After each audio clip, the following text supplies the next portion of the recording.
তোমার জীবনের সঠিক উদ্দেশ্যই হলো তোমার মনকে পজিটিভ চিন্তা ভাবনায় রাখা, তোমার নিজের জীবনটাকে সুন্দর করে তোলা, তোমার নিজের করা ভুলগুলোকে নিজেই শুধরে নেওয়া। আর এই অভ্যাসটাই তোমার জীবনকে সুন্দর করার ক্ষমতা রাখে। মানুষ প্রকৃত অর্থে তখনই সুন্দর যখন সে একা সুখী অনুভব করে, যখন সে তার নিজের থেকেও দুর্বল মানুষের দিকে তাকিয়ে দেখে। আর বাস্তব তো এটাই যে পৃথিবীর কোটি কোটি মানুষ হয়তোবা তারই মতো জীবন পাওয়ার স্বপ্ন দেখে। মানুষের জীবনে খারাপ সময় আসবে, কিন্তু তাকে ধ্বংস করতে নয়, বরং আরো বেশি মজবুত বানাতে। তুমি চাইলেই নিজেকে আরো বেশি পরিবর্তন করতে পারো।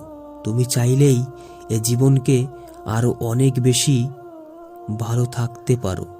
আর এটা তখনই সম্ভব যখন তুমি অন্যর থেকে আশা কম করবে। দেখবে, যখন তুমি অন্যর থেকে নির্ভরশীল হয়ে বসে থাকবে আর যখন তোমার ওই আশাটি ব্যর্থ হবে, তখন তুমি অনেক কষ্ট পাবে। তখন তুমি এই জীবনে প্রকৃত মানুষ চিনতে শিখতে পারবে। এই পৃথিবীর মানুষজন কেমন সেটা তুমি বুঝতে শিখবে। তখন তুমি প্রকৃত অর্থে বাস্তবতাটাকে বুঝতে শিখবে। আসলে আমাদের জন্ম থেকেই কারোর উপর নির্ভরশীল হওয়াটা ঠিক না।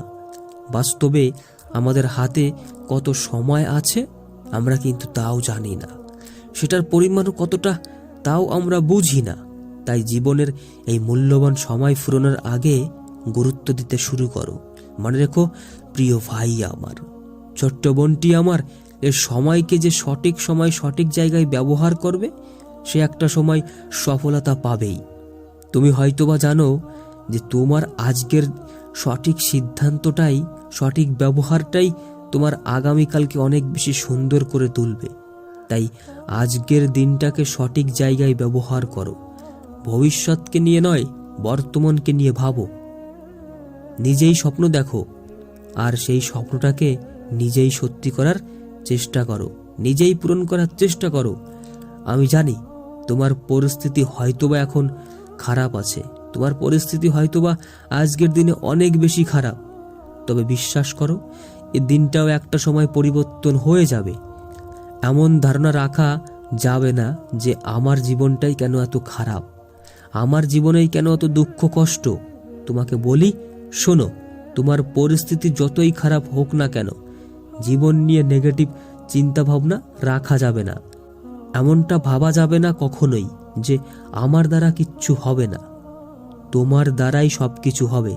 তোমার জীবন যদি তোমার কাছে হতাশায় পরিণত হয়, তোমার সময় যদি খারাপ কাটে, তাহলে ঘুরে এসো কোনো হসপিটাল থেকে, ঘুরে এসো কোনো কবরস্থান থেকে, ঘুরে এসো কোনো শ্মশান থেকে। তারপর নিজেকে প্রশ্ন করো যে তুমি জীবনে কি পেয়েছো আর কি জীবনে হারিয়েছো। শোনো, তোমাকে বলি, যদি তোমার সময়টা সত্যি খারাপ কাটে, যদি তোমার জীবনটা সত্যি কঠিন মনে হয়, তাহলে মনে রেখো সময় কিন্তু পরিবর্তনশীল। যদি কোনো জিনিস থেকে বঞ্চিত হয়ে থাকো, তবে দুঃখ করো না। কে জানে, হয়তোবা তার থেকেও আরো বেশি অন্যভাবে তোমার কাছে ফিরিয়ে দেবে। কে জানে, হয়তোবা তার থেকেও আরো অধিক তুমি পেতে চলেছ। অবশেষে তোমাকে ওই একটা কথাই বলবো, শোনো, দিন শেষে তুমি যদি সময়কে সঠিক কাজে লাগাতে পারো, তবে এই সময় তোমাকে পুরো জীবনটাকেই পরিবর্তন করে দেবে। তাই ভরসাটা করো সব সময় নিজের উপর, আর বিশ্বাসটা রাখো আমাদের পরিচালকের উপর। দেখবে সব কিছুই একটা সময় ঠিক হয়ে যাবে। দেখবে সঠিক সময় তুমি সফলতা পেয়ে যাবে। হ্যাঁ, এটাই বাস্তব। তাই বিশ্বাসটা করো নিজের উপর, পরিচালকের উপর ভরসাটা করো। ভালো থেকো ছোট্ট ভাই আমার।